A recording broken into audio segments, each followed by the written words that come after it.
Vamos apresentar, então, a nossa palestrante de hoje. O nome dela é Cecília, ela é carioca, filha de chineses, casada com o presbítero Eduardo Teruya há 22 anos. Desde 2003, a Cecília atua com o marido em diversos ministérios na Igreja Presbiteriana de Pinheiros. Atualmente, é coordenadora da Escola Bíblica Dominical de Adultos, da IPP, além de servir, discipulando e aconselhando jovens casais e apoiando alguns projetos missionários internacionais.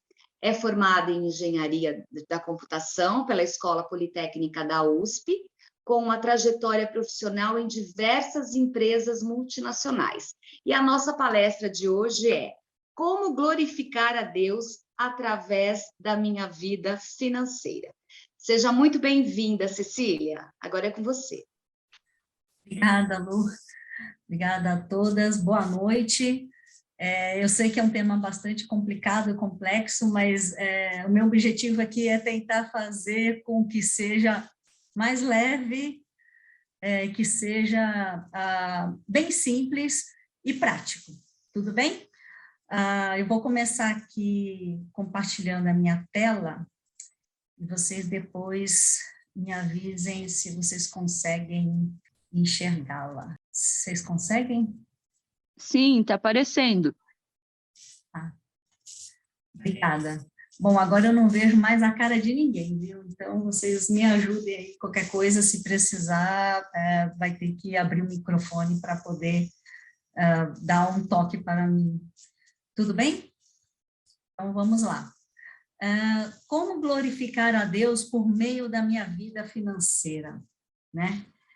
Aí, eu pensei em alguns tópicos para serem discutidos, né, refletidos durante a nossa reunião de agora. Então, primeiro seria o que é glorificar a Deus? E depois eu vou passar pelos demais tópicos. De uma forma bem simples, a gente tem aqui um versículo da Bíblia, que é o 1 Coríntios 10, 31, que descreve o seguinte: portanto, quer comais, quer bebais, ou façais outra coisa qualquer, fazei tudo para a glória de Deus. Bem, a palestra aqui não tem o objetivo de ficar estressando demais, né, o que seria essa questão da glória de Deus, mas eu vou trazer isso de uma forma bem simples do dia a dia. O que significa glorificar a Deus nessa questão do quesito financeiro? É o seguinte, gente, tudo que a gente faça com dinheiro, né? Qualquer coisa que a gente use por meio desse item. No final, a pessoa ou as pessoas impactadas, né, pelo uso desse dinheiro, ou como eu faço, né, administração da minha vida financeira, se ela disser assim, glória a Deus, se ela falar, ai, graças a Deus, louvado seja o nome do Senhor, qualquer expressão que glorifique e reconheça, né, que Deus é quem produziu isso, já chegamos no objetivo e já alcançamos a proposta de ter, né, glorificado a Deus através da nossa vida financeira.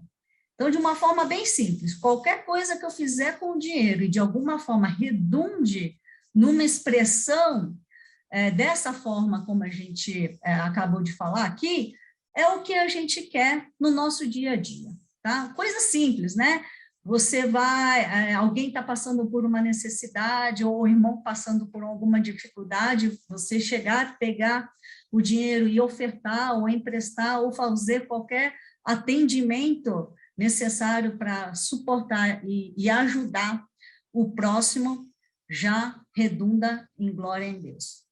O próximo ponto é vida financeira, vida espiritual.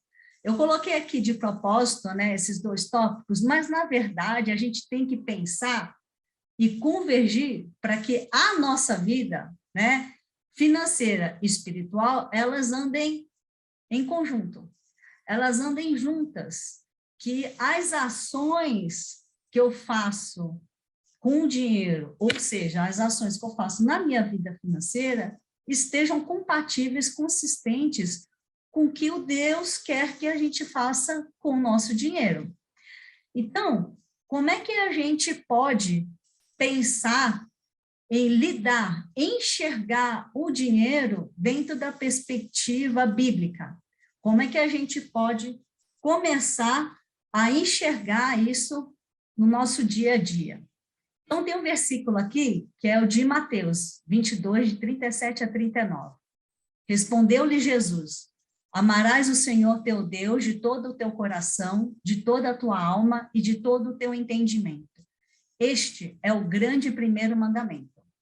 O segundo, semelhante a este, é: amarás o teu próximo como a ti mesmo. Então, vamos lá. O que eu tenho que pensar, ou como eu tenho que lidar com o dinheiro à luz dessa palavra aqui? Bom, amarás o Senhor teu Deus de todo o teu coração, de toda a tua alma e de todo o teu entendimento. Então, nós temos que entender que o Senhor é o nosso Deus. Então, se o Senhor é o nosso Deus, o dinheiro não pode ser o nosso ídolo. A gente não pode enxergar o dinheiro ou tratar o dinheiro como se fosse um fim, de viver para ganhar dinheiro. Né? A gente ganha dinheiro para viver. Então, quando eu falo assim para muitas pessoas, a gente tem que enxergar o dinheiro como um meio, não como um fim, é assim: eu uso o dinheiro para ajudar as pessoas. O dinheiro é um meio, é uma forma que eu possa abençoar a vida de pessoas. Então, quando a gente consegue enxergar, tratar o dinheiro não como um ídolo, né? Não como nosso Senhor, vamos dizer assim, né? Que Deus é o nosso Senhor, automaticamente, o segundo mandamento, que amarás o teu próximo como a ti mesmo, fica mais simples, né? Eu não vivo para ganhar dinheiro, eu vivo para amar a Deus, glorificar a Deus, e o dinheiro eu uso como um meio para abençoar o próximo e também a minha família, eu mesma. Então, o que acontece? Quando a gente enxerga o mundo ou as coisas, né, inclusive o dinheiro, desta forma, a gente consegue ter, vamos dizer, um relacionamento ou lida com o dinheiro de uma forma muito diferente. Tá? A gente não olha para ele com uma forma de cada vez mais querer acumular, querer ter, não distribuir, não ajudar o próximo. E aí vem uma segunda passagem aqui, que é de 1 Timóteo 6, 17 a 18, que diz assim: exorta aos ricos do presente século que não sejam orgulhosos, nem depositem a sua esperança na estabilidade da riqueza, mas em Deus, que tudo nos proporciona ricamente para nosso aprazimento, que pratiquem o bem, sejam ricos de boas obras, generosos em dar e prontos a repartir. Aqui, ó, generosos em dar. E existem várias passagens na Bíblia, né, que dizendo que é muito melhor dar do que receber. E muitos momentos e passagens dizendo que a gente precisa, né, suportar, ajudar uns aos outros também financeiramente. Então, como é que a gente lida com o dinheiro? Qual que é o sentimento que nós temos? A gente tem que pedir para Deus para que Ele nos ajude a tratar isso. Porque o primeiro passo para que a gente tenha uma vida financeira adequada, do ponto de vista cristão, é realmente colocá-lo no seu devido lugar. Eu falo isso de uma forma bem assim, direta, porque se a gente não coloca o dinheiro como no seu devido lugar, ele vai acabar tomando conta da nossa vida. E no mundo que a gente vive hoje, o dinheiro, dentre outras coisas, mas o dinheiro é um dos tópicos, ou é um dos itens onde o mundo inteiro, as pessoas buscam demais. E se a gente não tem a graça de Deus para poder entender que ele tem que ser usado pela gente, ele pode acabar escravizando as nossas vidas, né? E a gente acaba vivendo para ganhar dinheiro, né? E a gente não usa o dinheiro para poder viver de forma, vamos dizer, agradável à vontade de Deus e também de uma forma mais leve e mais simples. Alguma dúvida, alguma pergunta com relação a algum contexto aqui que eu coloquei do ponto de vista, assim, de associar parte espiritual e financeira? Porque mais para frente eu vou falar um pouco menos de textos bíblicos, mas se alguém tiver alguma dúvida com relação a como ter que lidar com o dinheiro, eu já queria já tirar as dúvidas agora. Eu não estou enxergando ninguém. Eu não sei se Pode falar, se elas estão... É que como a gente conversou delas se organizarem para o final, para as perguntas no final, mas se alguém tiver, então, nesse momento, alguma pergunta a fazer, é importante que faça, então, que mande pelo chat, daí a gente vai falando, acho que fica mais tranquilo assim. Tudo bem. Não, sem problemas. É que eu meio que dividi isso aqui, mas tudo bem, Lu, a gente continua dessa forma, tá? Só para resumir, o que eu queria compartilhar com as irmãs aqui é que, assim, a forma como nós lidamos com o dinheiro, ele é um indicador da nossa vida espiritual. Então, de uma forma bem prática e direta, né? Quanto mais ligada no dinheiro, normalmente estamos menos ligadas a Deus. Existem várias passagens dentro da Bíblia que eu não trouxe aqui, que a proposta desse workshop era focar mais nas questões práticas. É isso que eu queria deixar bem resumido aqui, né?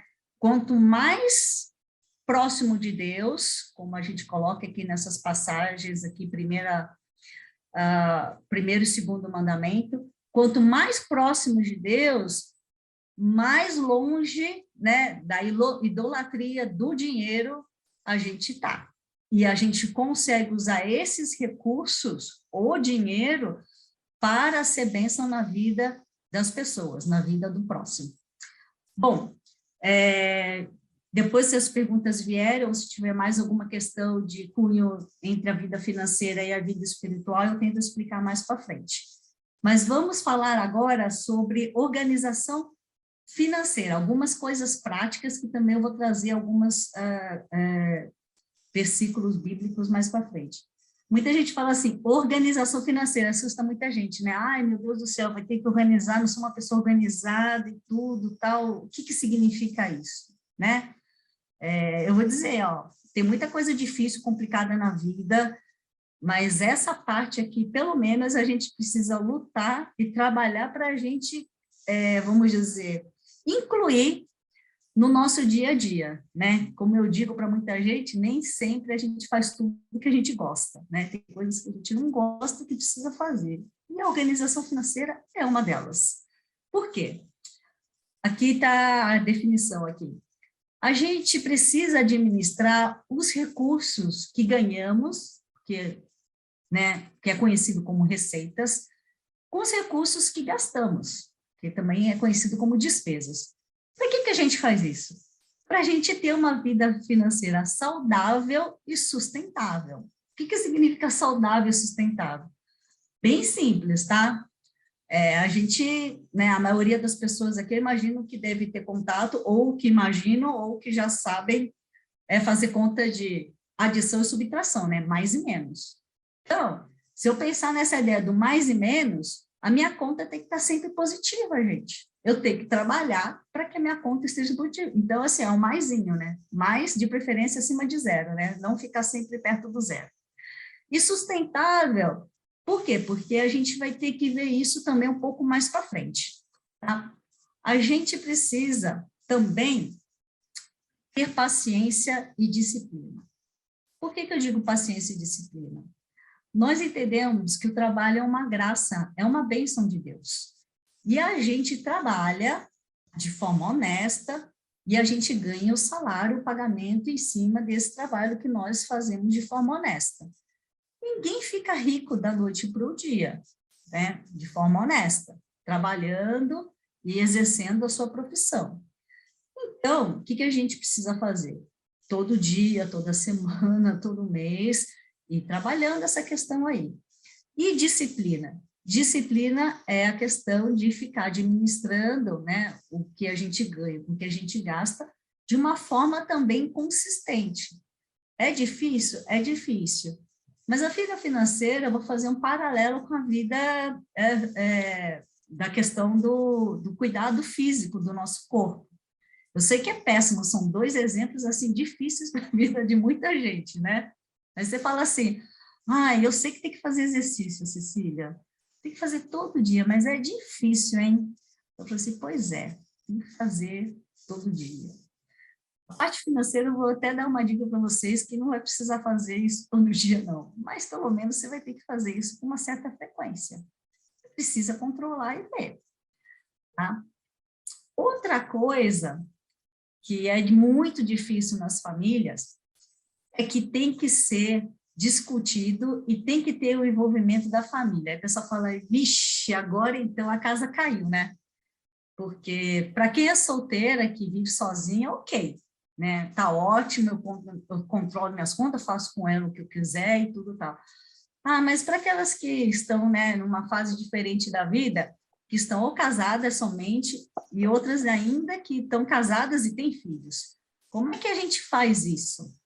Eu falei assim, olha, é difícil, né, para você mudar isso de um dia para o outro. Mas algumas coisas que eu gostaria de explicar e falar por que que é importante ter o envolvimento da família, né? Imagina, né, tá a família num barco, aí que seja, né, uma pessoa, né, vamos considerar a família de uma pessoa, sozinha. A pessoa está sozinha, ela vai remar para onde ela quer, o barco vai para onde ela quer, né, onde ela planejou. Ok.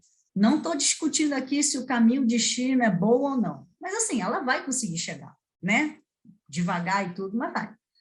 Aí você coloca duas pessoas, um casal, aí já começa a ficar um pouco mais complicado, né?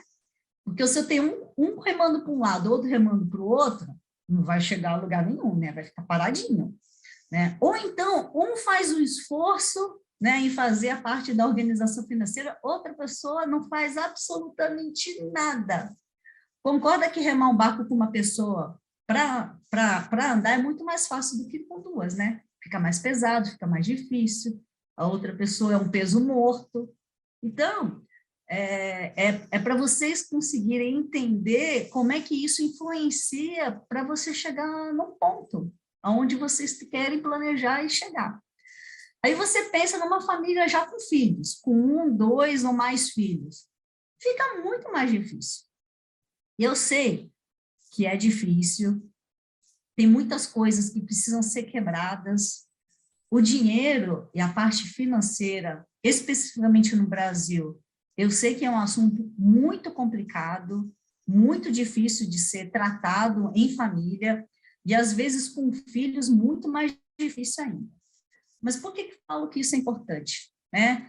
A gente tem relatos e conhecimentos de pessoas adultas hoje que têm dificuldade de lidar com dinheiro ou de não ficar endividado, porque lá no passado, quando era pequena, ganhava tudo na hora, tinha tudo na hora, então ela não sabe esperar. Então, como ela não sabe esperar, porque sempre teve as coisas fáceis e tudo na hora, quando ela vira uma pessoa adulta, ela não consegue esperar economizar um dinheiro por 1, 2, 3, 4, 5 meses que seja, para conseguir comprar um item que ela deseja, que ela quer, porque ela tem que ter agora. Então, ela compra agora, né, e depois, né, ver o que acontece. Então, é muito importante que a gente trabalhe isso com as crianças, né? E tem um princípio também espiritual por trás dessa questão aí de ter as coisas na hora que a gente quer, que é a questão do contentamento, né? Então, por que eu falo isso, né? Porque, assim, se a gente entende, né, como Paulo diz lá, que aprendi a viver contente em qualquer situação, eu agradeço a Deus pelo trabalho que eu tenho, eu agradeço a Deus pelo que eu ganho, né? Entendo que Deus está no controle de tudo. Eu quero uma coisa, e eu vou dar uma forçadinha para eu ter agora, por que que eu não posso esperar?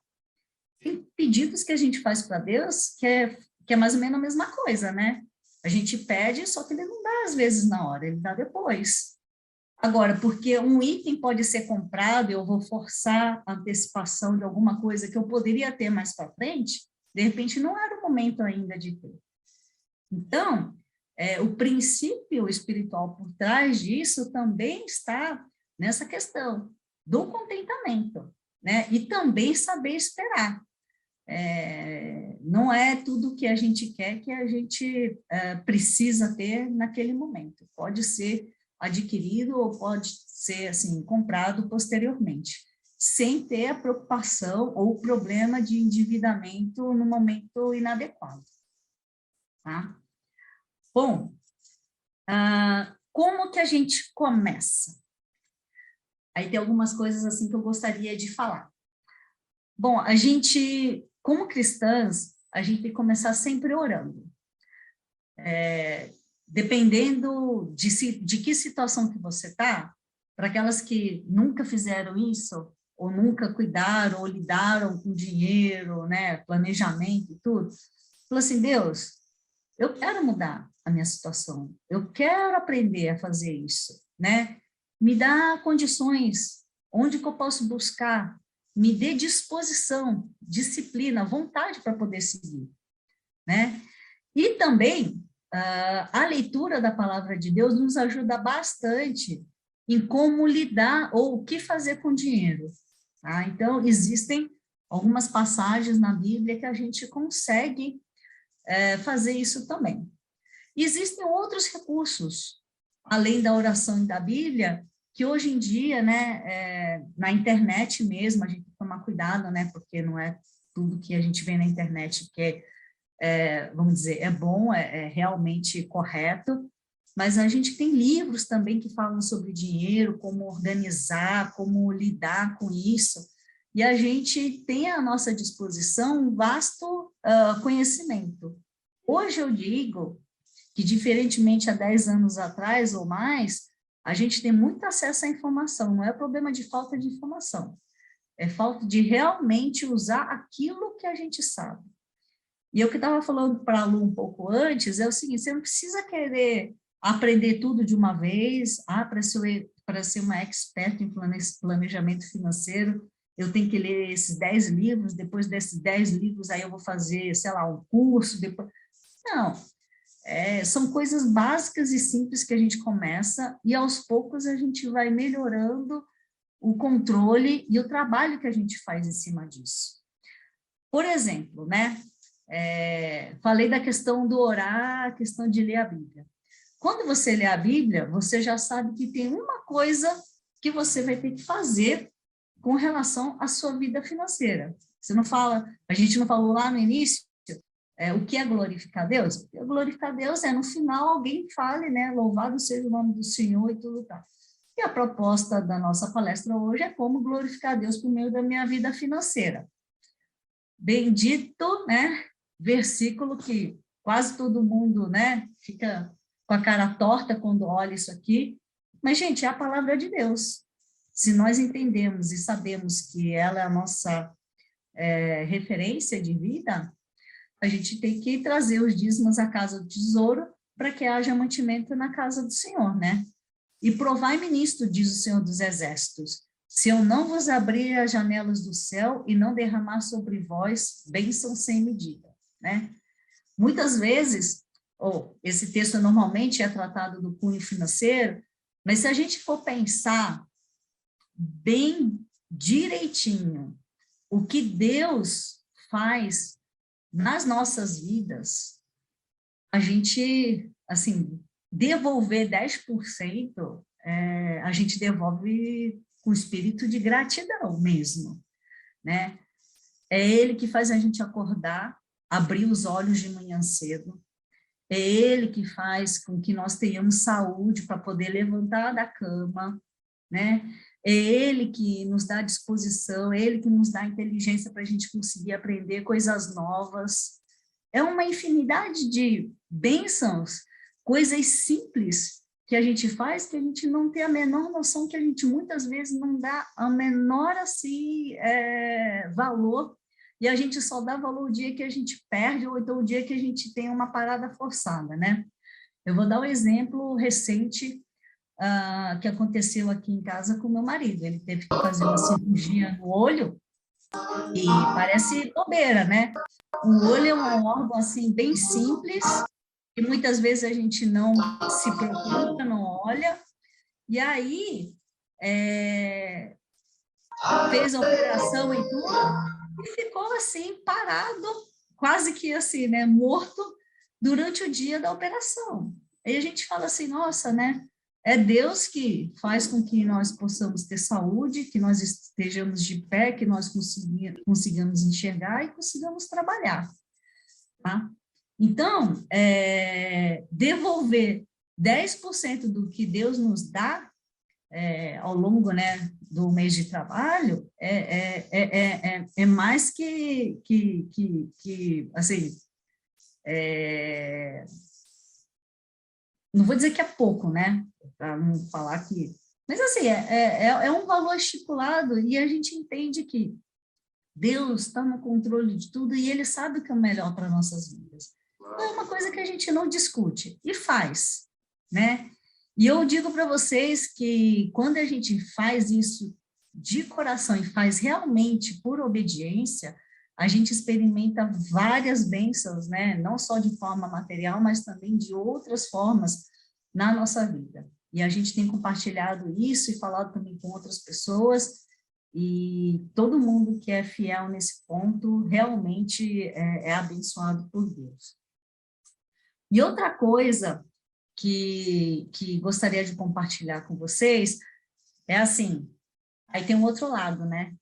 Você falar, não, então Deus é meu provedor, Ele vai cuidar de mim, Ele é meu pai e tudo, então eu vou ficar sossegada, não vou planejar nada, Ele é meu pai mesmo, vai ter que me dar tudo que né, então eu não vou passar necessidade e não vou fazer mais nada.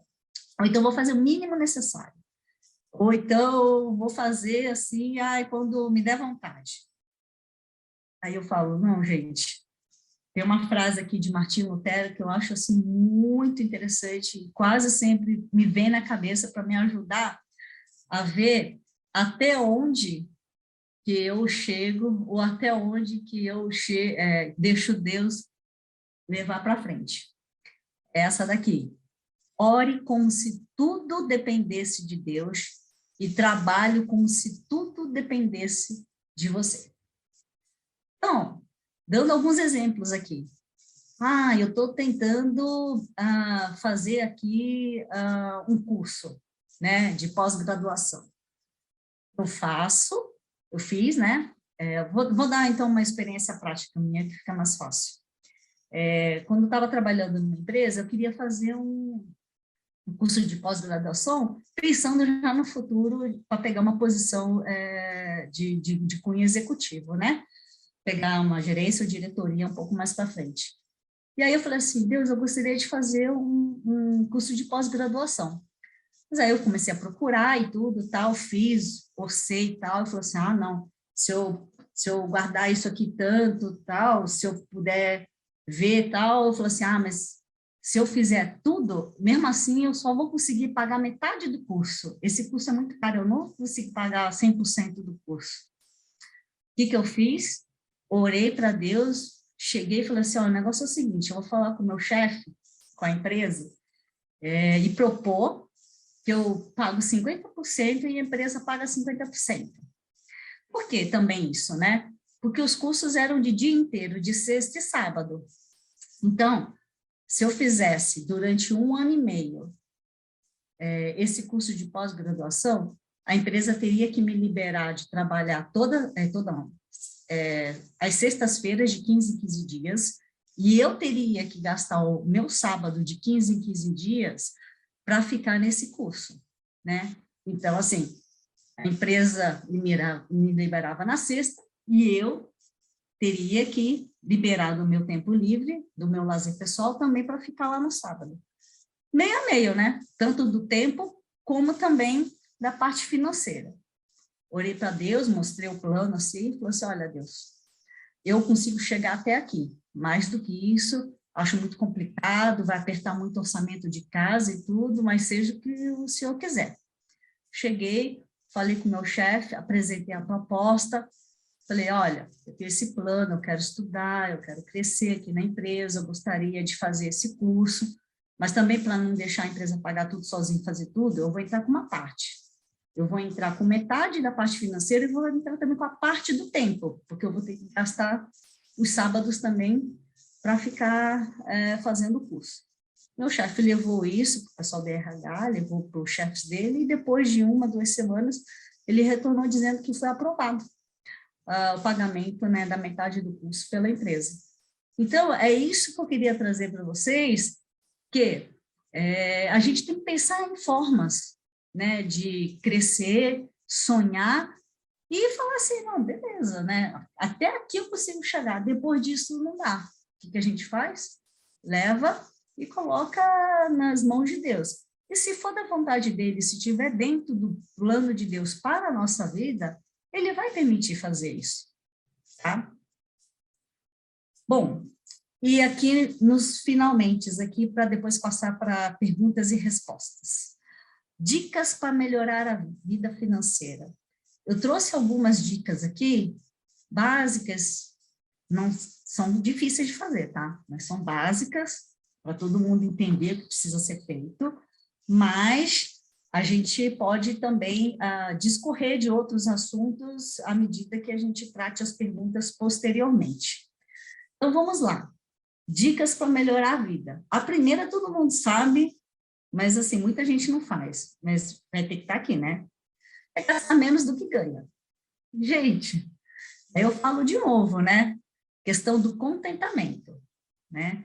Deus permite que nós tenhamos saúde para trabalhar. A gente ganha um salário. A gente tem que estar contente com esse valor e a gente tem que saber viver abaixo do que a gente ganha. Ah, Cecília, mas é o seguinte, o valor que eu ganho é muito baixo.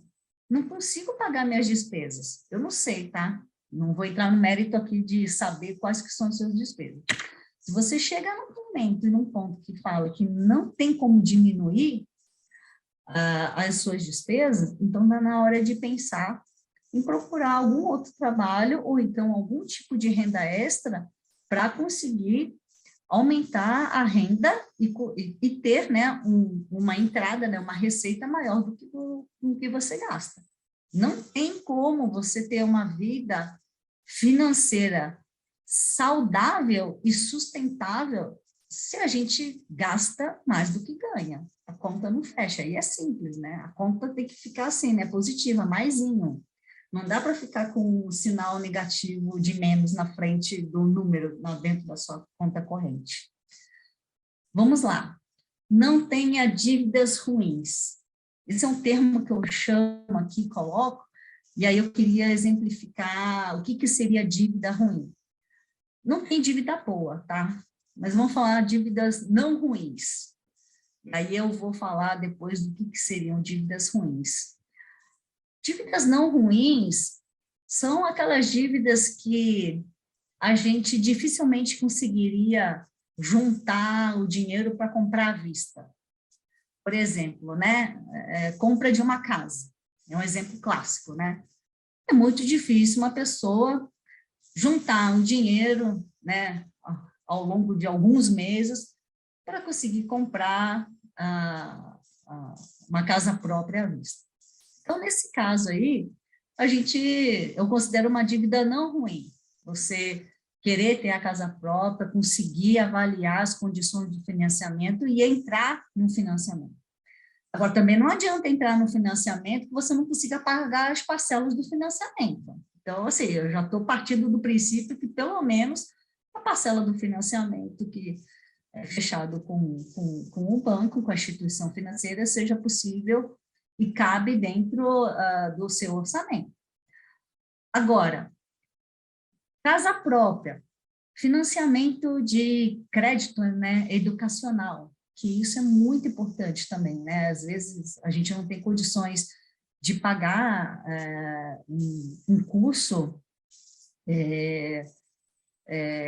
na graduação ou pós-graduação, que isso pode ajudar depois para ter melhores condições de trabalho e de salário, pode ser também uma forma de você adquirir conhecimento para poder passar para isso. E aí, o que é dívida ruim? Sendo bem assim prática, dívida ruim é aquela dívida assim, ó, que eu chego, passo assim no shopping, eu adorei esse sapato, não sei se eu tenho dinheiro, não sei quanto é que tem na conta, entro na loja, chego, compro, ai, nossa, é tudo isso. Ah, não, isso aqui eu acho que eu não tenho, não. Ah, faz o seguinte, divide 10 vezes aí para mim. Quantas vezes que eu posso dividir um cartão? Ah, 10, bebê, põe 10. Aí depois eu saio da loja, vou em outro lugar e também faço uma outra compra e pergunto. Isso é dívida ruim, tá, gente? Aquilo que a gente não pensa duas vezes para mandar dividir, que a gente não para, não senta para fazer uma conta, porque eu tenho certeza, né? Comprar uma casa, todo mundo para sentar e faz conta para ver se cada um cabe para pagar, né? Porque se você não paga, o banco vai lá e tira a sua casa, né? Agora, essas coisas menores, pequenas, que se você não comprar agora, você juntar um dinheirinho, né? E comprar depois, dá para esperar. E, às vezes, eu brinco, né, com algumas amigas, né? Ah, Cecília, mas às vezes sabe o que acontece? Daqui a 2 meses e tudo tal, pode mudar a estação, ou então não vai ter mais. Eu falo assim, então, se não tiver mais, sabe o que é? Que Deus não queria que você tivesse sapato. Simples assim, né? Eu sei que é duro, eu sei que é difícil, eu sei que, às vezes, né, eu comento de uma forma, assim, de brincadeira, mas, gente, eu prefiro que a minha amiga fique sem um sapato do que ela fique sem dias ou noites de sono, porque ela acumulou várias compras do tipo de sapato, e ela fala assim para mim, Cecília, eu estou com cartão de crédito com 5 mil negativo e eu não sei como é que eu faço. Eu falei assim, pois é, se você tivesse me ouvido nas vezes que eu falei para você não gastar, que não era desejo de Deus que você não tivesse sapato naquela hora, talvez você estaria dormindo melhor agora. Né? Então, são coisas que muitas vezes é difícil de falar, é difícil de tratar, mas é melhor ter uma pessoa, entre aspas, né, mais pé no chão, mais que puxa e tudo, do que largar e depois ver que você não vai ajudar a pessoa, né? E eu sei que muita gente pode falar, mas podia tentar ajudar e ajudar a pagar, né? Eu falo assim, não, infelizmente essa não é a melhor forma de ajudar um amigo ou um irmão numa situação dessa, né? Porque você faz, vai fazer de novo. Então, tem que fazer com que a pessoa entenda que ela é responsável também pelas consequências de seus atos. O próximo seria fazer uma reserva para emergências. Então, gastando menos do que a gente ganha, vai sobrar um dinheirinho. A primeira coisa que a gente recomenda para as pessoas fazerem é uma reserva de emergência. O que significa isso? Imprevistos acontecem na nossa vida. E a pandemia, ela veio de uma forma bastante forte e, assim, inimaginável, que o direcionamento para essa reserva de emergência, antes da pandemia, a referência era 6 meses, mais ou menos, do seu gasto mensal. Então, quando o pessoal falava assim, quanto que eu tenho que ter na reserva de emergência? O pessoal falava, 6 meses do seu gasto mensal. Seu gasto mensal é 5 mil reais, por exemplo, então você tem que ter 6 vezes 5, 30 mil, né, na sua reserva de emergência. Mas com a questão da pandemia, a gente viu que várias pessoas, né, tiveram dificuldade de se recolocar ou ficaram muito tempo desempregadas. Hoje, muitas pessoas na área financeira, especialistas, recomendam que a reserva de emergência gire em torno de 6 meses a 12 meses, né? Principalmente porque muitas pessoas estão desempregadas e tem muita gente há mais de um ano, inclusive, né? Então, a gente tem que entender também que a gente tem que fazer a nossa parte, né? A gente ora para Deus, mas a gente faz também a nossa parte, né? Tudo que depende, né? Eu faço tudo como que depende da gente. Então, 6 a 12 meses de reserva de emergência serve para as seguintes situações. Por exemplo, né? Ah, aconteceu alguma coisa, teve um pico de energia, né? Queimou o fogão, né? Ou queimou a parte elétrica do fogão, ou queimou micro-ondas, queimou alguma coisa, geladeira, né? Que é um item importante para ter dentro de casa. Não vou falar, né? Queimou videogame, que queimou, né? Alguma outra coisa que não é tão crítica assim, né? A gente tem uma reserva de emergência para poder chamar alguém para trocar a parte, né, danificada do equipamento e tudo tal, e quiçá, talvez, né, comprar um micro-ondas novo, alguma coisa assim. Perder o emprego, né? Eu já tive a experiência de usar recursos da reserva de emergência durante um período, porque os gastos meu e do meu marido eram um pouco superiores do que ele ganhava naquela ocasião. A gente tinha um nível de gastos que só conseguiria ser pago com a receita, né, com o ganho dos nossos 2 salários. Quando eu perdi emprego, a gente resolveu fazer o seguinte: vamos reduzir os gastos, mas a gente não reduziu assim drasticamente, mas mesmo assim a gente precisou usar um pouco da reserva de emergência até que eu me recolocasse no mercado. Então, são situações que Deus nos dá entendimento, conhecimento e condições para a gente trabalhar, e no momento necessário a gente usufrui disso, né? É muito mais tranquilo para uma família quando tem esse tipo de recurso num momento complicado. A gente já usou também situações de falecimento, né? De um ente querido que precisou fazer algum tipo de gastos na questão do funeral. Então, são para essas situações, tá? Não é, por exemplo, que eu passei não sei aonde, vi uma viagem, quero fazer uma viagem, eu vou tirar da reserva de emergência. Não, viagem não é emergência, tá? Então, é para deixar isso muito bem separadinho. Aí você tem a questão aqui do invista para o futuro. A viagem está nessa parte. O que é o futuro? O futuro são várias coisas que você pode colocar nessa caixinha, tá? Por isso que eu falei. E posteriormente você pode tirar mais dúvidas aqui. Aposentadoria. Tem que reservar um dinheiro e aplicar para aposentadoria.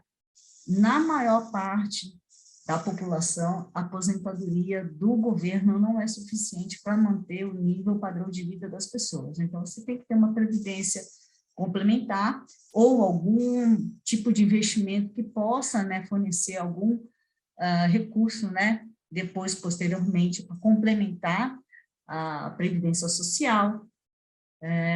Eu quero, né, trocar de carro, está aqui dentro. Quero viajar, está aqui dentro. Ah, eu quero fazer um curso, também está aqui dentro. Então, todos os projetinhos ou planos que requer um pouco mais de dinheiro, que junte um pouco mais, está aqui. Por que isso aqui é importante?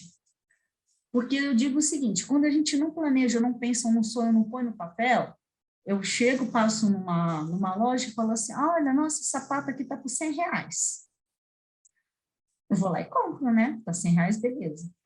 Aí quando eu falo assim: nossa, R$100, mas eu preciso economizar 500 para poder viajar daqui a 6 meses. Nossa, R$100 aqui vai me prejudicar ali. Então não vou comprar não, acho que não é tão importante assim para mim esse sapato aqui, eu vou lá depois usar lá na minha viagem. Então, quando a gente tem planos do que a gente quer fazer, a gente tem mais facilidade, não estou dizendo que é fácil, né? Mas que tem mais facilidade de deixar de gastar naquele momento para você deixar guardado para usar no futuro. Estude sobre o assunto. Eu sou meio suspeita para falar isso, porque a minha formação é de engenharia, mas sempre gostei de finanças, né? E, inclusive, eu que faço o controle das finanças aqui em casa. Mas, para aqueles que não gostam não precisa, de repente, gastar horas e horas, né, da semana para estudar. Mas tem que fazer um mínimo de estudo para conseguir administrar essa né, organização financeira no mínimo possível. Então, eu vou fazer isso aqui num papel de pão controle, eu vou fazer numa planilha. Mas eu não sei mexer em planilha. Beleza, quem quiser aprender a mexer em planilha, eu confesso para vocês que é muito mais fácil mexer em planilha, né? A planilha, o software ajuda bastante. Mas, se não, não tem problema nenhum. Um pedaço de papel, caneta e lápis, você faz continha de mais, continha de menos, continha de mais, continha de menos. É assim, no final vai dar a mesma coisa, vai dar um pouco mais de trabalho, mas no final é a mesma coisa. Nada que uma calculadora normal também não ajuda na questão de mais e menos. É só conta de saída e entrada de dinheiro, tá?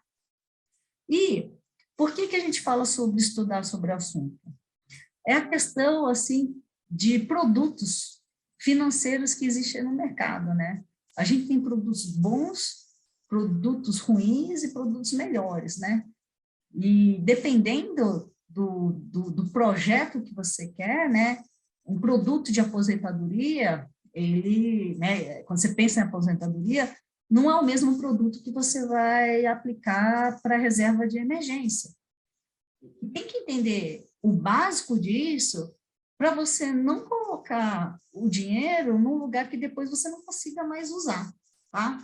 Eu vou tentar, assim, dar um exemplo para entender como é que é a questão aqui, né? Bem, para poder explicar isso aqui. Quando você está investindo ou está aplicando por uma aposentadoria, você pode colocar seu dinheiro numa previdência privada ou num fundo que você deixa lá parado, esquecido, e você vai resgatar daqui a, sei lá, né, 20, 30 anos. Quando você quer fazer um fundo de emergência, você não pode aplicar num produto onde nas entrelinhas está escrito assim, você só pode sacar lá daqui a 20, 30 anos, porque se você sacar antes, se você resgatar antes, você vai perder X% do valor que você aplicou. Caramba, você vai falar assim, meu Deus, né? Eu não posso entrar num produto desse para colocar a minha reserva de emergência. Eu não sei quando é que um raio vai cair, vai queimar meu micro-ondas. Eu não sei quando é que vai acontecer alguma coisa inesperada que eu preciso, né, pegar aqui o dinheiro para poder usar e ajudar alguém, né? Então, é um produto que vai render menos, mas que eu possa resgatar o dinheiro a hora que eu precisar, de um dia para o outro, praticamente. Tá? Então, exige um pouco de horas, né? Não vou dizer que precisa gastar horas por semana, mas um período para poder ver e estudar. E não precisa fazer coisa muito sofisticada, não, viu? O mercado tem muitas opções, complica demais, mas tem livros, assim, e referências muito, muito básicas e diretas para isso. E, como última dica, é acompanhar semanalmente. Eu sei que é difícil, é complicado, mas para começar, para quem começa, é importante olhar como é que está a sua conta durante a semana. Sei lá, estipula sábado, né? Um dia assim que talvez para a maioria das pessoas seja mais tranquilo, né? Que trabalha de segunda a sexta, ou sábado trabalha meio período e tudo. Chega, né? Pega, uma horinha. Quando faz semanalmente, é uma horinha, nem isso, né? Que vai chegar, você vai olhar quanto que você gastou durante a semana, e a entrada, normalmente, ou é uma vez ou 2 vezes por mês, né? Então, você só vai lá fazendo conta de menos. Então, agora, sábado, agora minha conta está com isso, né? E também tem que considerar as contas e pagamentos de cartão de crédito, que não cai na hora, né? Você tem que deixar anotadinho e falar assim, ó, a hora que vencer o cartão de crédito, eu vou ter só isso aqui. E você controlando semanalmente, você não vai gastar nem 1 hora para você chegar e falar assim, olha, a minha conta corrente, o meu saldo está falando que eu tenho isso, mas eu sei que eu gastei R$100 no meu cartão de crédito. Então, na verdade, eu não tenho o que está no meu saldo, eu tenho o que está no meu saldo menos R$100. E deixa anotadinho. Na semana que vem faz o mesmo exercício. Vai ser muito mais rápido do que chegar e fazer no final do mês, porque final do mês você já não consegue controlar mais isso. Um exemplo que eu faço com meu marido aqui. Como eu controlo semanalmente, e às vezes, dependendo da situação, eu controlo, faço uma checagem no meio da semana, a gente tem um limite, um orçamento para gastar em supermercado, né?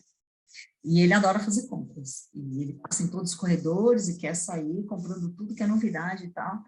Eu chego para ele, né, quando eu estou olhando, assim, as contas de cartão de crédito, eu falo assim, olha, só para te avisar, eu estou olhando aqui os gastos com o supermercado, no cartão de crédito e tal, a próxima compra que você fizer, ou então até a hora que vai fechar o cartão, né, você tem, né, sei lá, R$200, R$300 para gastar aí com cartão de crédito no supermercado, viu? Se você achar alguma coisa em promoção, mesmo que esteja em promoção, é aquele negócio que eu falo, né? Não adianta estar em promoção uma Ferrari se eu não tenho dinheiro para comprar uma Ferrari, né? Eu falo para ele, mesmo que está em promoção, não tem dinheiro, só tem dinheiro para comprar aquilo que é necessário para poder comer até fechar o cartão, entendeu? Ele, entendi, tá bom. Então, nada de promoção, nada de promoção. Então, consigo fazer isso porque eu controlo isso semanalmente antes de fechar o cartão. Porque depois de fechar o cartão, não tem mais como reclamar, não tem como avisar. Eu falo assim, olha, eu vi que você gastou tanto, fechou o cartão, agora a gente tem uma fatura, sei lá, de tanto, e a gente não consegue pagar essa fatura. E agora, o que a gente faz? Não tem mais o que fazer. O cartão de crédito vai cobrar. Tá? Então, é isso que eu queria dividir com vocês aqui agora. Aí vou para a parte de perguntas e respostas. Vou parar de compartilhar, tá? Bastante perguntas. Eu vou começar, então, com a Natiele, e ela diz o seguinte, ela pergunta se você, Cecília, disponibiliza algum curso desse tipo na nossa igreja. Não. Não tenho curso. O que, assim, eu tenho feito na medida do possível, com discipulado, com casais, dar algumas dicas específicas para cada situação, mas não tenho nada formatado para compartilhar, vamos dizer, na igreja, não. Mas seria maravilhoso se isso acontecesse, né? Seria muito bom. Bom, Aldenei, quem sabe, né? Quem sabe? A Aldeneide está perguntando o seguinte, olha só, sobre a organização financeira. Como você aconselharia um casal em que um deles entende que deveria ter um planejamento familiar e o outro entende que não precisa? Então, faz compras muito grandes, como casa, carro, de forma impulsiva, comprometendo a renda do casal com autofinanciamento. Pergunta difícil, né? Por isso eu falo, algumas coisas já estão em andamento que vai ser difícil. Mas, assim, não conhecendo o casal e passando de uma forma bem rápida e superficial, porque cada caso é um caso, tá? Às vezes demora, às vezes uma conversa resolve, às vezes precisa de 10 conversas, tá? Mas o que precisa ser feito? O casal precisa sentar e conversar, tá? Eu vou compartilhar uma metodologia que eu e Eduardo adotamos, que resolve esse tipo de coisa e outras coisas, tá? A gente limita gasto pessoal. O que é isso? Tá? É boa pergunta, porque esse é um item que é interessante falar e eu coloquei nos slides. A gente tem no orçamento coisas macros, né? Aluguel ou financiamento da casa, a gente tem condomínio, água, luz, um monte de coisa, né? E aí, gastos pessoais, cada um vai gastando do seu jeito. Eu e o Eduardo, a gente estipula o seguinte, um exemplo aqui, cada um pode gastar R$500 à vontade no mês, né? Se eu quero gastar tudo com picolé, meu marido, né? Acho que a Vitória vai dar risada, né? Se meu marido quiser gastar tudo com picolé, ele que gasta com picolé e coisa, né? Se eu quiser gastar, né, comprando sapato, um sapato, né? Hoje em dia, 1, 2 sapatos. Tá bom. Ninguém vai dar contas daquele valor, né? E o casal pode estipular valor igual para os dois ou valor diferenciado, né? Porque a mulher pode falar, mas eu tenho que fazer cabelo, tenho que fazer unha, tenho que ser aquela mais. Então, estipula. Estipulou, beleza. Qualquer coisa que ultrapasse esse valor tem que ser discutido e tem que ser acordado entre as partes. Então, isso resolve qualquer item de valor grande, né? Ninguém... Porque senão, olha só o caos, né? Sei lá, tem um valor de 5 mil reais na conta, né? Aí tá lá o valor solto, ninguém sabe o que faz, você não, beleza, né? Eu cheguei em casa com um sofá, mas eu chego com uma televisão em casa. E aí, como é que faz, né? O dinheiro dos 5 mil vai para onde? Para o sofá ou para a TV? Os dois chegaram com isso em casa. E aí? Não dá, né? Então, a gente tem essa filosofia do valor do gasto pessoal, tirando as coisas recorrentes da casa, cada um tem o seu limite. Passou daquele limite, ninguém pode fazer nada. E a gente tem um conceito assim, o que é meu é nosso, o que é seu é nosso. Isso faz uma maior diferença na hora de você lidar com o dinheiro da família.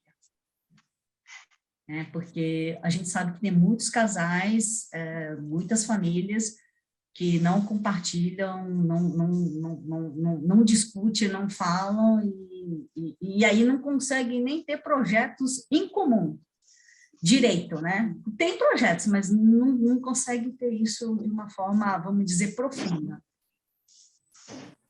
Ô, Cecília, e aproveitando então o Deneide, ela continua perguntando em relação a isso, e ela diz o seguinte, então, sabendo dessa dificuldade toda, né,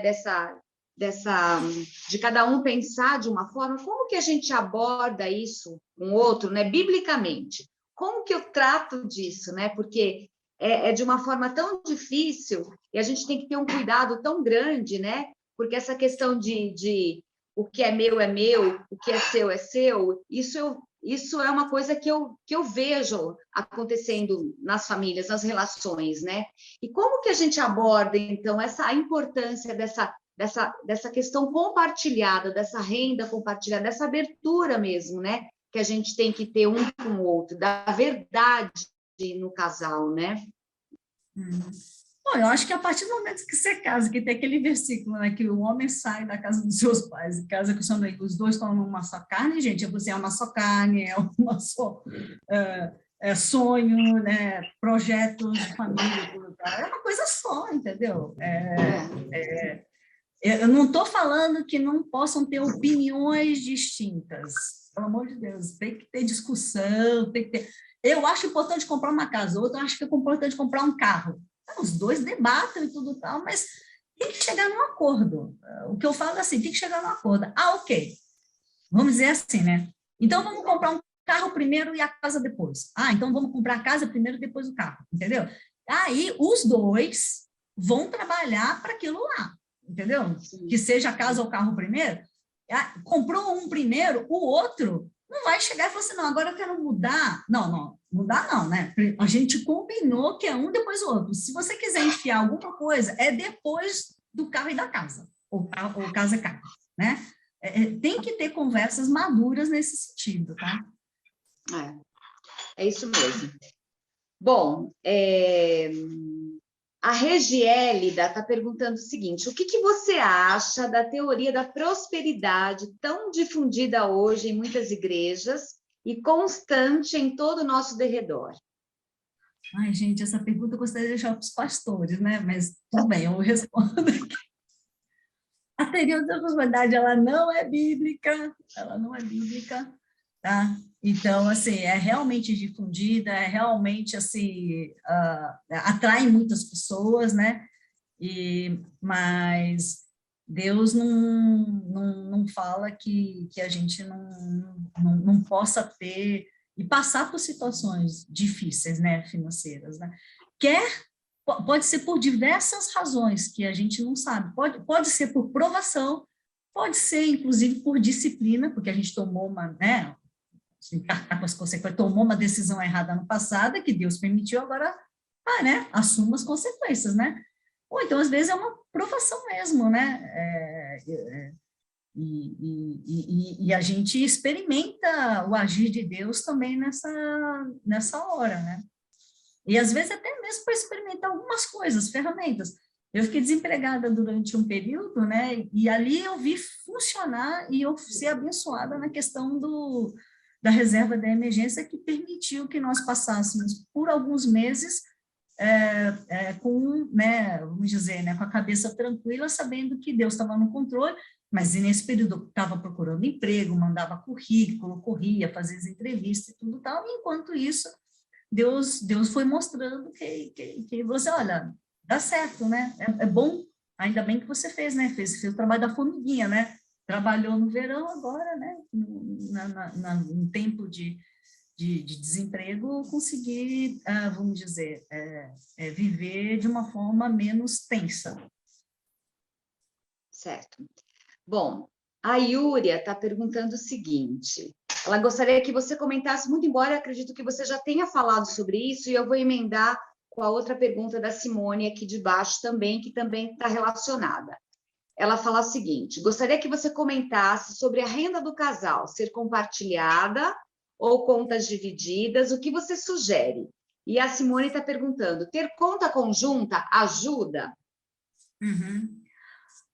Essa também é uma das perguntas que a gente conversa bastante com casais jovens. A discussão da questão financeira, ela tem que ser unificada, consolidada e em conjunto. Sobre a operação, do tipo, como fazer? Faço isso com contas separadas ou contas conjuntas? Isso independe, tá? Aqui em casa, como é que a gente faz?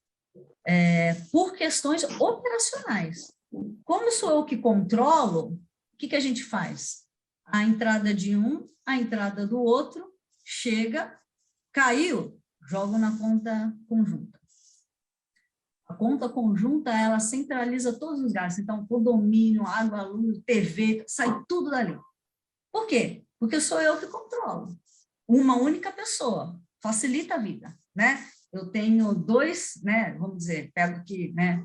Duas contas que eu jogo, mas eu trabalho tudo nessa daqui. Aí, se eu tiver que cadastrar débito automático e tudo tal, sai daqui. Mas tem casais que eles dividem essa tarefa. Se dividem a tarefa e cada um tem o seu, mas conseguem, né? Falar, ó, você paga o condomínio, eu não sei o que, tudo tal. E o que sobra, né? Vamos dizer, para a gente investir, chegar e acordar como é que vai fazer. E cada lado, né? Cada conta fizer a sua parte, tudo bem. O que a gente recomenda é que os casais tenham contas conjuntas. Quando eu falo conjuntas, é assim, os dois sejam titulares da conta, né? Porque no caso da falta de um do outro, o outro consiga acessar, mas que não precisa ser conjunta no sentido de que, entendeu? Um mexe no outro. A questão do segundo titular é só para facilitar a vida num caso de falta do outro. Parece coisa, assim, difícil de falar, mas eu tenho um caso de uma amiga de infância, isso não era a família que distrai tudo, então, que o pai fazia tudo. O pai faleceu de ataque de coração fulminante. A mãe e a filha ficaram sem dinheiro por meses. Meses. Porque a conta não era conjunta com a mãe, ela não tinha talão de cheque, ela não tinha cartão, ela não sabia nem a senha do cartão. Então, ia eu e minha amiga, todo dia, num caixa do Bradesco, ela tinha que tentar 2 vezes a senha para ver se acertava. Se eu não acertava, ela tinha que tentar no dia seguinte, porque senão podia bloquear o cartão.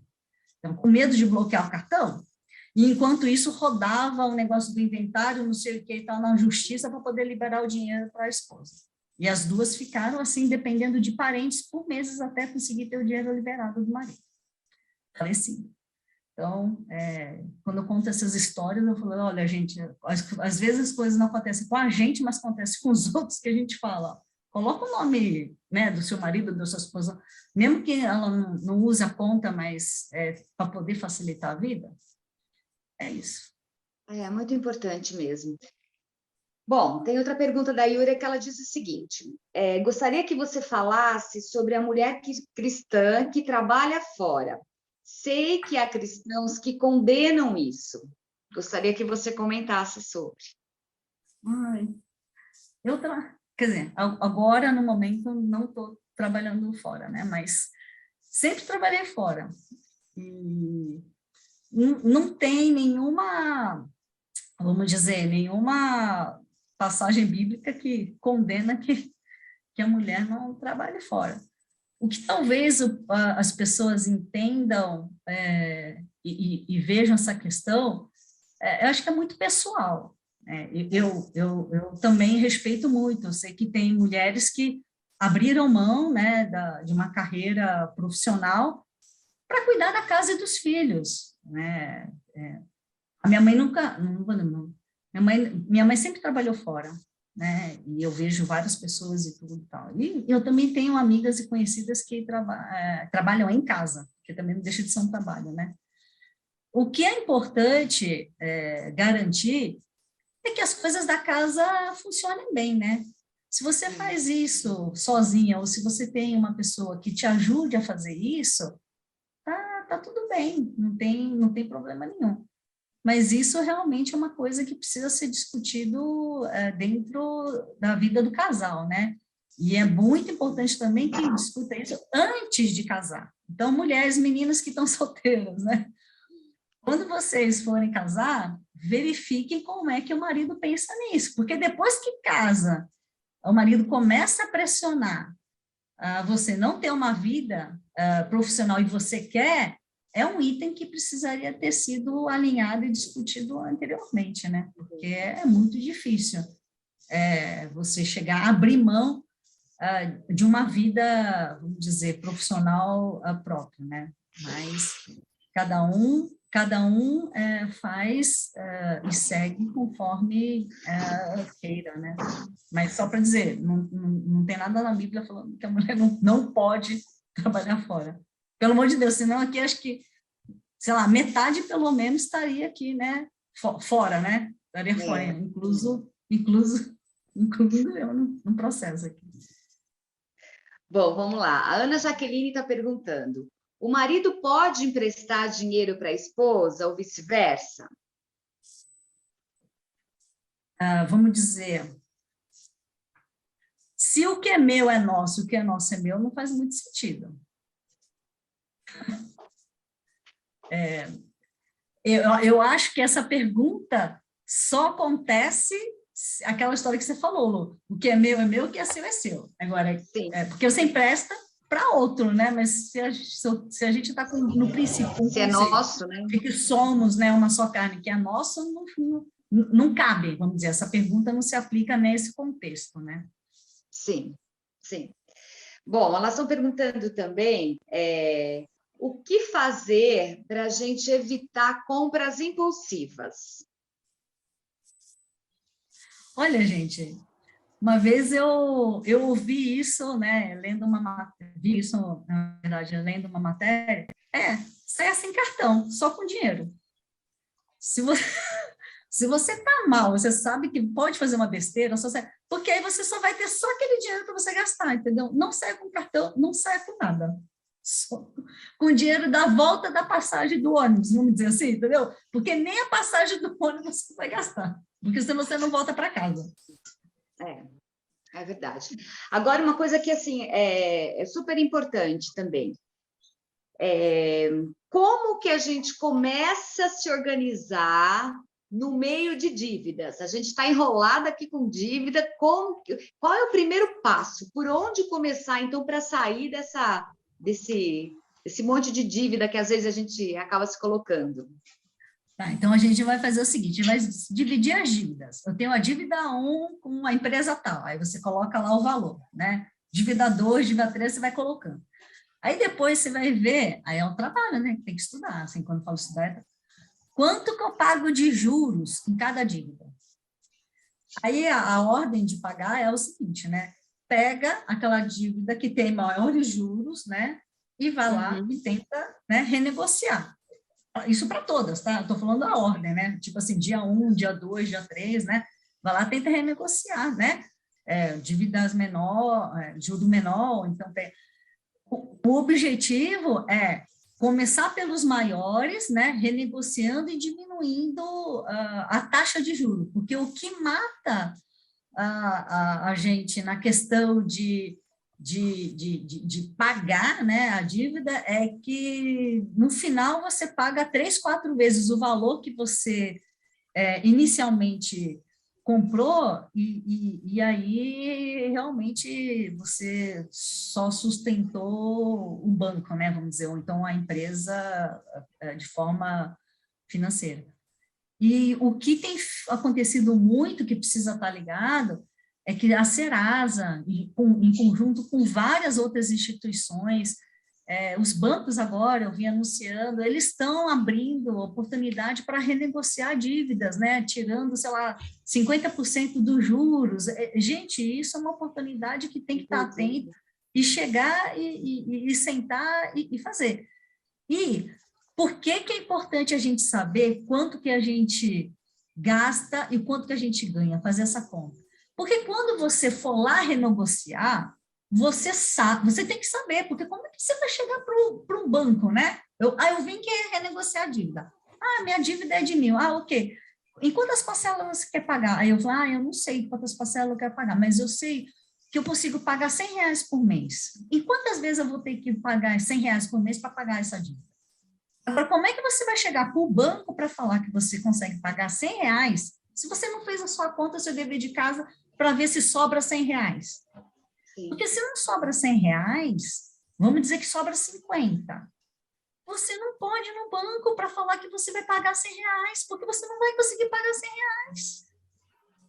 Porque se você pagar R$100 para o banco, vai faltar 50 em alguma outra conta que você vai deixar de pagar, entendeu?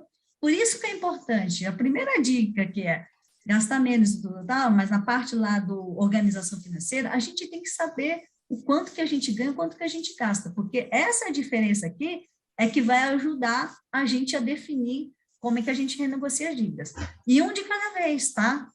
Paga uma dívida, conseguiu, tá, beleza, vai para outra, vai para outra. Ou então tem que chegar e falar assim, nossa, eu não consigo deixar de pagar, eu tenho que pagar todas. Então faz assim, paga, sei lá, né?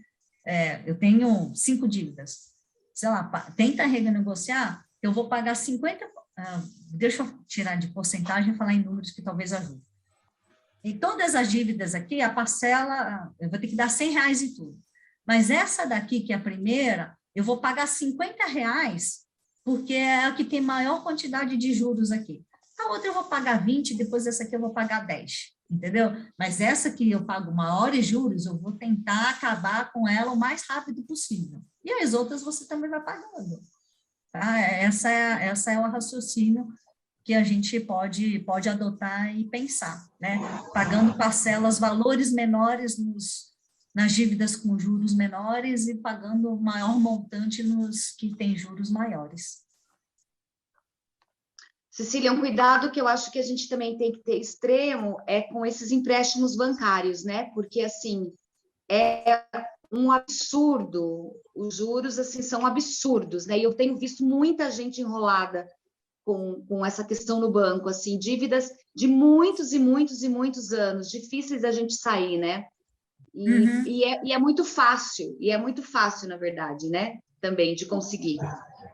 Sim, não. A dívida mais fácil de conseguir é cartão de crédito, né? Que quando a gente vê as matérias, é o item mais alto onde as pessoas fazem. E eu falei assim, gente, por isso que eu falo, não sai com cartão. Ou então, aquela brincadeira que eu fiz, comprei aquela dívida ruim, que eu não penso, né? Chego na loja e falo assim, quantas vezes pode dividir no cartão? Põe 10.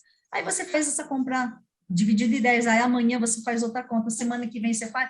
Aí chega depois de um mês, você tem 10 compras de 10 parcelas. E aí, como é que você faz? Né? Bom, a gente tem a última pergunta aqui, que é da Ana Irene. Ela está perguntando, seguro de vida, você indica? Eu indico e eu tenho. Então, vamos lá. Como é que eu explico isso? Eu indico e tenho. Né? Porque... quando eu e o marido nos casamos, a gente fez uma dívida, um financiamento imobiliário, para comprar o apartamento. E, na ocasião, nas contas que nós fizemos, a gente detectou que as nossas rendas eram ok, e a gente conseguia pagar as parcelas do financiamento com a renda dos dois. No caso, na falta de um deles, ou eu ou ele, o cônjuge, né, quem ficaria, teria muita dificuldade de assumir o financiamento restante da unidade, né, do apartamento, e também o dia a dia. Então, o que a gente fez? A gente avaliou naquela ocasião quanto que seria, né, necessário para quitar o apartamento, porque a renda de um ou de outro conseguiria pagar as contas normais do dia a dia. Então, não teria o peso, né, a dificuldade da questão do pagamento do apartamento. E aí, quando a gente quitou o apartamento, a gente repensou e reavaliou se teria necessidade ou não de manter. Como o nosso produto era bem antigo e a gente adotou isso lá em 1900 e bolinha, estou entregando minha idade, né? Antes de 2000, a gente decidiu manter, porque na ocasião a gente planejava ter filhos. E a gente pensou também, ok, não vai ser com a casa, mas pode ser um valor que possa ajudar. E também isso surtiu de uma experiência que o Eduardo Teruya teve no trabalho. Ele tinha uma colega de trabalho em que o pai faleceu, não me lembro agora em que circunstâncias, e a esposa não trabalhava, e a filha estava na fase da faculdade, né, e ela era, vamos dizer, uma aluna que trabalhava no laboratório lá que ele trabalhava lá na USP. E ele falou assim, olha, eu vi que o valor, né, o seguro de vida que o pai fez para a família foi, assim, importantíssimo para que a família tivesse tempo de reajustar. A mãe que não trabalhava teve tempo de procurar um emprego, se recolocar no mercado, que ela parou de trabalhar por causa da filha. A filha conseguiu, né, se virar e tudo tal, e depois ela começou a trabalhar no estágio e tudo. E aí foi um tempo que a família conseguiu, né, sem muitas preocupações, porque preocupação tem, né, porque o dinheiro do seguro não vai durar para sempre, né, de se recompor. No nosso caso, né, a gente não tem filhos, né, não teve filhos, e a gente mantém até hoje, porque o nosso produto, por acaso, não vende mais hoje em dia, né? Ele permite resgate após uma determinada data, né? Então, uma certa idade, a gente para de pagar e a gente decide se ele continua válido, mas não paga mais os prêmios mensais, ou então a gente resgata parte do valor que a gente pagou durante esses anos, né? Então, o seguro de vida, gente, a gente brinca assim no sentido, não é para deixar ninguém rico, tá? É só para segurar as pontas das pessoas amadas que a gente não quer que fique passando por dificuldade até conseguir se ajustar. O seguro de vida não é para deixar ninguém rico, não. Surgiu só mais uma perguntinha aqui. A Aline Salles, ela está perguntando o seguinte: alguma dica de onde é melhor guardar dinheiro para a reserva de emergência e os investimentos futuros? Bom, reserva de emergência é fácil, isso é uma unanimidade no setor financeiro, são em produtos de alta liquidez. Aí vai falar assim, nossa, falou difícil. Então, tá bom, então vamos falar alguns produtos que facilitam a vida de vocês, mas não tem aquele ou produto, tá? Dentro do Tesouro Direto, tem o Tesouro Selic. Tem vários produtos de Tesouro Direto, gente, pelo amor de Deus, é o Tesouro Selic. Num CDB, que você,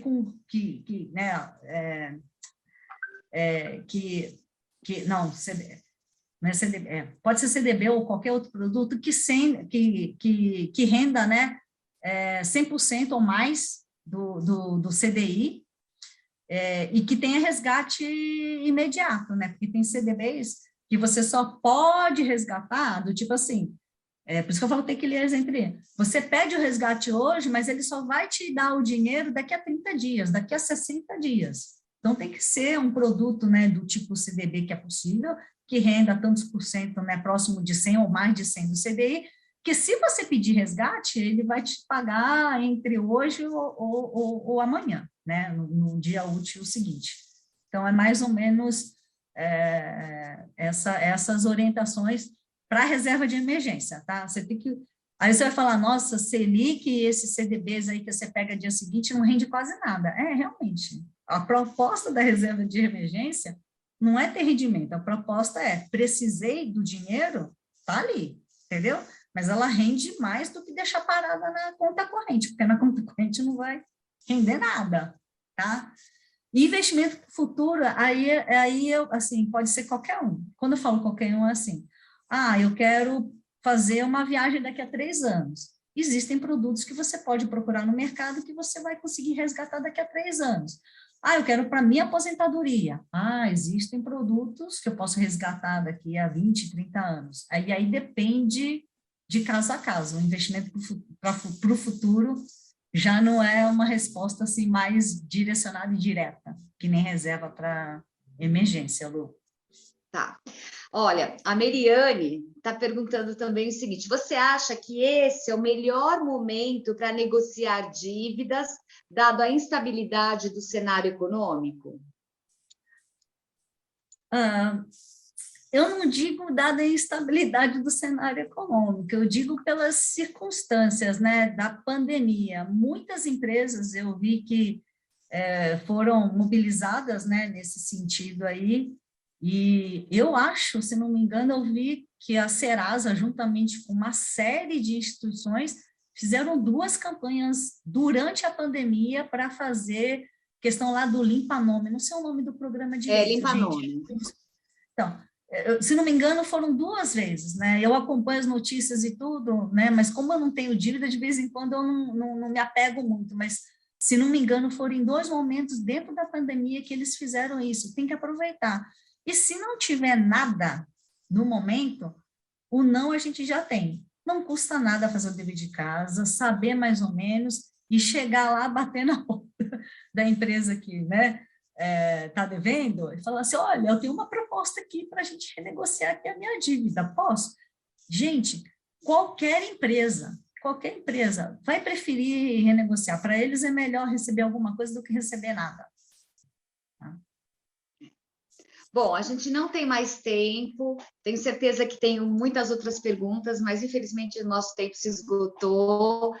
Quero agradecer muito a Cecília, foi um momento maravilhoso, um encontro maravilhoso. Tenho certeza que você foi muito usada por Deus e nos abençoou com essa palavra, com tanto saber. E assim, nós queremos te agradecer de todo o nosso coração. Para a gente encerrar, então, eu só vou falar sobre amanhã, que amanhã é o nosso 4º dia de evento, e a gente vai trazer o pastor Tiago Henrique com o tema Comunicação que Edifica. Então, para quem está acompanhando desde segunda-feira, continue aí acompanhando, porque estamos sendo muito edificadas com tanta coisa maravilhosa que o Senhor tem trazido para nós. E para encerrar, então, nós vamos orar e agradecer mais uma vez a Cecília. Muito, muito obrigada, viu, Cecília, querida? Eu que Vamos agradeço. orar.